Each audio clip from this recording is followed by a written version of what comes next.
ஆராய்ச்சி செய்து இந்த உலகத்துல இந்த பிரபஞ்சத்திலிருந்து எடுத்த கர்மவினை தீர்க்கக்கூடிய மூல மந்திரம். நீங்க கோவில்ல போய் விளக்கேத்துறதா இருந்தா இந்த மந்திரத்தை ஒரு முறை சொல்லுங்க. முற்பிறவியில செய்த பாவங்கள் எப்பிறவிக்கும் தொடராமல் இருக்க இப்பிறவியிலேயே என் தந்தை வழியில் வந்த கர்மாவனை, என் தாய் வழியில் வந்த கர்மாவனைகள், என் தாயுடைய கர்ப்பத்திலிருந்து நான் இந்த பூமிக்கு கொண்டு வந்த கர்மாவனைகளும் இன்றோடு நிவர்த்தியாகட்டுன்னு 5 தீபம் விளக்கேத்தி சாமிக்கு தேங்காய் வளம் பூ மாலை கல்கண்டு வாங்கி அர்ச்சனை பண்ணி உங்க ஜாதகத்தை கொண்டு போய் சாமி பாதத்துல வச்சு இன்னையோட எனக்கு எல்லாம் நல்லது நடக்கும்னு மனசார கும்பிட்டு வாங்க. வாழ்க்கையில அசுர வளர்ச்சிக்கு வந்து. அனைவருக்கு வணக்கம். பாரம்பரிய திருவள்ளுவர் குல வம்சம் பிரசன்ன ஜோதிடர் சுபமாரிமுத்து திருப்பூர்லேருந்து இந்த பதிவு உங்களுக்காக. இந்த ரேவதி நட்சத்திரம் மீன ராசியில் யாராவது ஒருத்தர் பிறந்திருந்தாங்கன்னா பிறக்கும் போதே புதன் திசையில் தான் அவர் பிறப்பாங்க. இந்த புதன் திசையில் தான் அவர் வாழ்க்கையில் பிறந்திருப்பார்.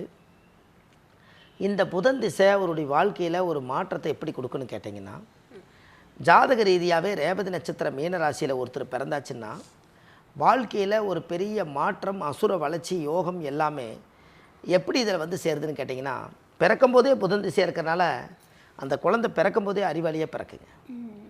சிறு வயசில் குழந்தை வந்து அறிவாளியாகவே பிறக்கும். மீன ராசி இருக்கிறதுலே கடைசி ராசி, கடைசி நட்சத்திரமும் மீனம்.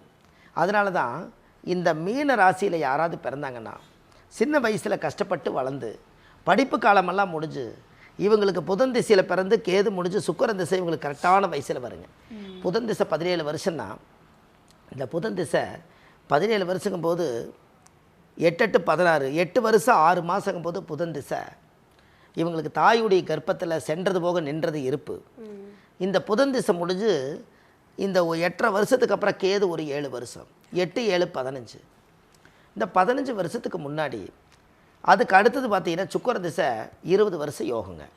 இந்த 20 வருஷ யோகம் எப்போ வருதுன்னா 15 ஒரு 20 ஒரு 35 வயசுக்குள்ளே இவருக்கு சுக்கிர திசை தான் கல்யாணம் பண்ணி வைக்குதுங்கன்னு பாருங்களேன். ரேவதி நட்சத்திரத்தில் பிறந்துக்கிறவங்களுக்கு சுக்கிர திசையில் கல்யாணம். இதெல்லாம் கேட்குற கொஞ்சம் அபூர்வமாக இருக்குது பாருங்களேன். ஒரு நட்சத்திரத்தை சொன்னால் உங்களுக்கு எந்த வயசில் கல்யாணங்கிறது தெரியுது பாருங்க, எந்த திசையில் கல்யாணம் நடக்குதுன்னு வருதா இல்லைங்களா. இதெல்லாம் நம்ம ஜாதகத்துக்குள்ளேயே ஒளிஞ்சிருக்கக்கூடிய ரகசியம். அப்போ இவங்களுக்கு கல்யாணம் வந்து சுக்கிர திசையில் தான் கல்யாணம். அப்போது 35 வயசுங்கும் போது இவர் கல்யாண வாழ்க்கையில் கல்யாணம் ஆயிடுது. 35 வயசுக்கு மேலே ஆண் குழந்தை பெண் குழந்தை பெற்றெடுக்கிறாங்க. அதுக்கு பள்ளிக்கூடம் போகிறக்கு உண்டான வழிகளை செய்கிறாங்க, பொருளாதாரத்தை வளர்ச்சி செய்கிறாங்க. இது எல்லாம் செய்ததுக்கப்புறமும் இந்த கேது சுக்கிர திசைக்கு அடுத்தது 35 வயசுக்கு மேலே சூரியன் திசை 6 வருஷங்க. இந்த 6 வருஷங்கும் போது 35 ஒரு 6 41 வயசு. 41 வயசுங்கும் போது அவங்களுக்கு ஒரு கரெக்டான காலம், சம்பாரித்து குழந்தைகளை காப்பாற்றுற காலம். அப்போது இந்த சுக்கிர திசை முடிஞ்சு சூரியன் திசை கரெக்டாக பாருங்கள். 35 சூரியன் ஒரு 6 41, சந்திரன் ஒரு 10 51, செவ்வாய் ஒரு 7 வருஷம், அப்போ 57. ராகு ஒரு 18 வருஷத்தில் ரிட்டையர்டுங்க. ராகு திசை வரும்போது இவர் ரிட்டையர்ட் ஆயிடுவார். அப்போ இந்த ரேவதி நட்சத்திரத்தில் ஒருத்தர் பிறந்திருந்தாங்கன்னா எவ்வளவு கஷ்டமாக இருந்தாலும் 30 வயசுக்குள்ளே கஷ்டப்படுவாங்க. இந்த 30 வயசுக்கு மேலே சுக்கிர திசை வந்ததுக்கப்புறம் அவங்களுக்கு யோகா ஆட்டோமேட்டிக்காக வேலை செய்யும். இது ஜாதகத்தில் உள்ளே போய் பார்த்தோம்னா ஒரு கிரகம் எந்த நட்சத்திர சாரத்தில் இருந்து இந்த சுக்கிரன் இவருக்கு நல்லது பண்ணுறாரா கெட்டது பண்ணுறாராங்கிறது பொதுவான ஒரு விளக்கத்தை எடுத்துக்காமல் அவருக்கு சின்ன வயசுலேயே 35 வயசுக்குள்ளே அவருக்கு சுக்கிர திசையில் அந்த குடும்பத்துக்கு பெருமைங்க. அந்த குடும்பம் எவ்வளோ வறுமையில் இருக்குதோ அந்த வறுமையாக இருக்கிறவங்களுக்கு இந்த ஜாதகம் நல்லா சப்போர்ட் பண்ணும். அப்போ பின்னாடியே இடம் தடம் வீடு வாசல் சொத்து சோகம் எல்லாமே தேடி மக்களோட மக்களாக வாழ்ந்து அந்த குடும்பத்துக்கு தேவையான அனைத்து யோகத்தையும் அதை ஏற்படுத்தி கொடுக்கும். அப்போ ஜாதகத்தில் பாருங்கள் 21 தலைமுறையிலிருந்து அந்த வம்சாவளியிலிருந்து வந்த கர்ம வினைகள் எல்லாமே கம்ப்ளீட்டாக நீக்கிறக்காகத்தான் ரேவதி நட்சத்திரத்தில் பிறப்பாங்க. உங்களுக்கு ஒன்று தெரியுங்களா, காசியில் மீனை நம்ம சாப்பிட்றோம், மீன் நம்மளை சாப்பிட்றது காசியில் தான். எப்படின்னு கேட்டிங்கன்னா ஜல சமாதின்னு சொல்லுவாங்க. அதனால தான் 2 மீன்கள் வாழ்கிற மாதிரி இருக்குங்க. இந்த மீன் வந்து இப்படி வாழ்கிற மாதிரி இருக்கும். எப்போவுமே மீன ராசியில் பிறந்துக்கிறவங்க வீட்டில் மீன் வளர்த்துனாங்கன்னா இன்னொரு ஜீவனுக்கு உணவு கொடுத்தா அவங்க யோகம் நல்லா வேலை செய்யுமா. இன்றைக்கி எல்லாருமே மீன் வளர்த்துறாங்க, நம்ம மீன் வளர்த்தோம் மலங்க. மீன ராசியில் யாராவது பிறந்தா நீங்கள் ஏதாவது ஒரு கோயில் கேட்டால் மீன ராசின்னு சொல்கிறீங்க.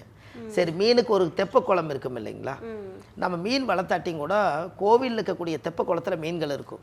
அதுக்கு ஒரு 10 50 ரூபாய்க்கு ஒரு பொரியை வாங்கி கொண்டு போய் அந்த மீனுக்கு போட்டிங்கன்னா ஒரு நேரம் டிஃபன் அதுகளுக்கு கொடுத்தீங்கன்னா அந்த மீன் வாழ்த்துனா அந்த மச்சம்ன்ற சொல்லுவாங்க மீனை, அந்த மச்ச அவதாரம்பாங்க மீனை.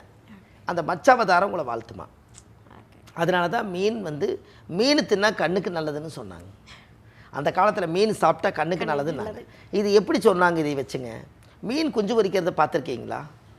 மீன் எப்படி குஞ்சு பொரிக்குன்னு கேட்டிங்கன்னா, மீனோட முட்டையெல்லாம் உடம்புல வச்சு தண்ணியில் போய் மேலே கொண்டு போய் மேலே முட்டையை விட்டுட்டு தண்ணிக்குள்ளே ஆழமாக போய் ரிட்டன் அப்படியே எகென்ஸ்டாக திரும்பி இந்த மீனுடைய அந்த கண்கள் வந்து அந்த முட்டையை பார்க்க பார்க்க மீன் பொரிஞ்சிருங்க.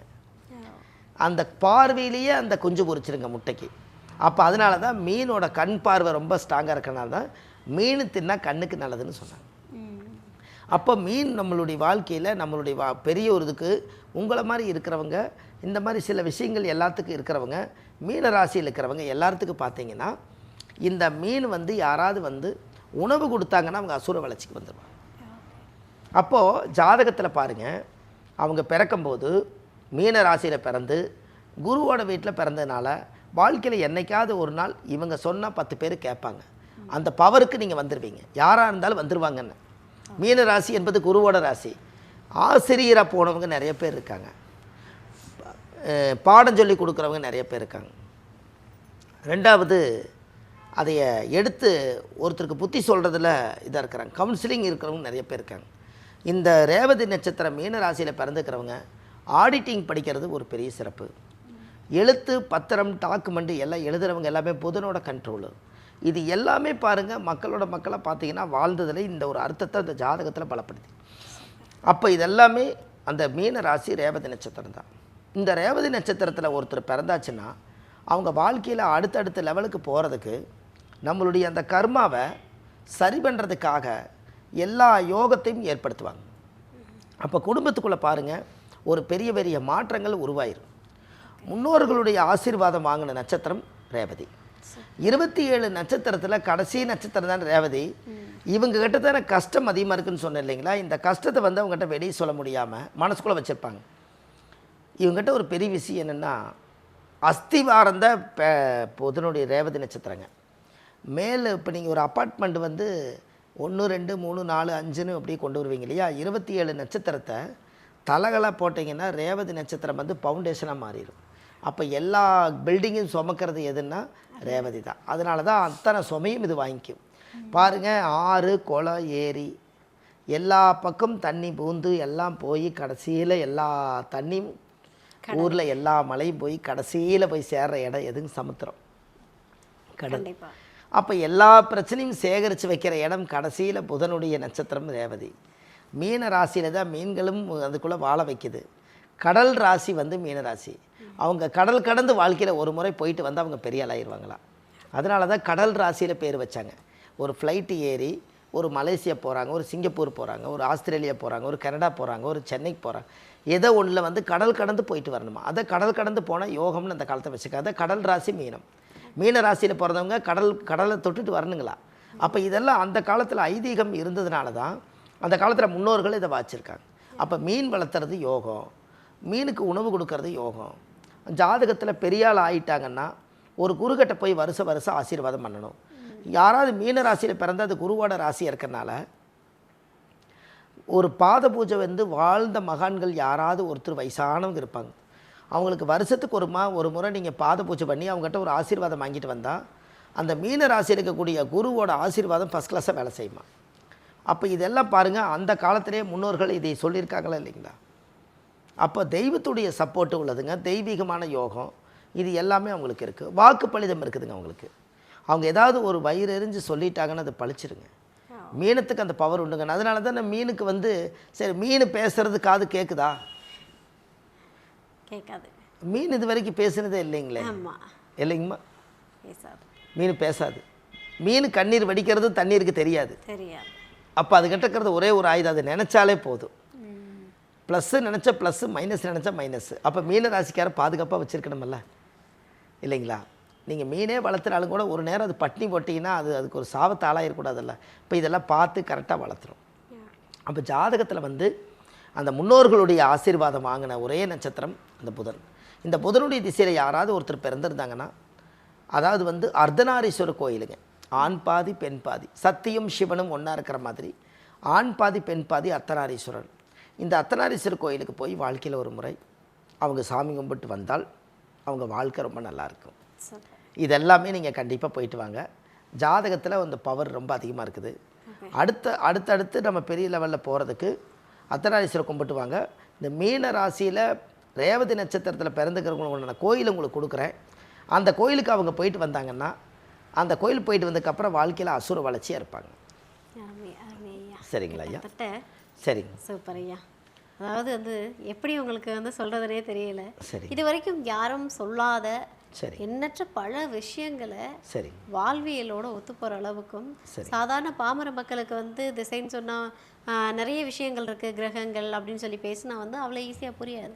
பட் நீங்கள் ஒவ்வொரு வயசையும் சொல்லி ஒவ்வொரு திசையும் சொல்லி ஒவ்வொரு கிரகங்களையும் சொல்லி புரியாத மக்களுக்கும் புரியக்கூடிய வகையில் 27 நட்சத்திரத்திற்கும் மிக மிக அழகாக தெளிவாக அருமையான ஒரு விளக்கத்தை கொடுத்துருக்கீங்க. கண்டிப்பாக உங்களுடைய இவ்வளவு அழகான ஒரு விளக்கம் அப்படின்றது மக்களுக்கு புரியக்கூடிய வகையில் இருந்திருக்கும் நான் நம்புகிறேன். சரிங்க, வரைக்கும் வீடியோ ரொம்ப தெளிவாக கொடுத்ததுக்கு ரொம்ப ரொம்ப நன்றி. ரொம்ப நன்றிங்கம்மா. வணக்கம்மா. அதாவது திருவாரூர் மாவட்டம் காரைக்குடி பக்கத்தில் கைலாசநாதர் கோயில் இருக்குதுங்க. ஓகே. அந்த கோவில் சுவாமிக்கு தேங்காய் பழம் பூமாலை கல்கண்டு வாங்கி அர்ச்சனை பண்ணி அந்த கோவிலில் போய் சாமி கும்பிட்டு வந்தாச்சுன்னா அன்னையோட உங்கள் ஜாதகத்தில் ரேவதி நட்சத்திரத்தினுடைய தோஷ நிவர்த்தியாகி அன்னையிலிருந்து அவங்களுடைய வாழ்க்கை ஒரு நல்ல ஒரு வளர்ச்சிக்கு போகுங்க. இதுக்கு கண்டிப்பாக இந்த திருவாரூர் மாவட்டத்தில் காரைக்குடிங்கிற ஒரு பக்கத்தில் தான் கைலாசநாதர் இருக்குது.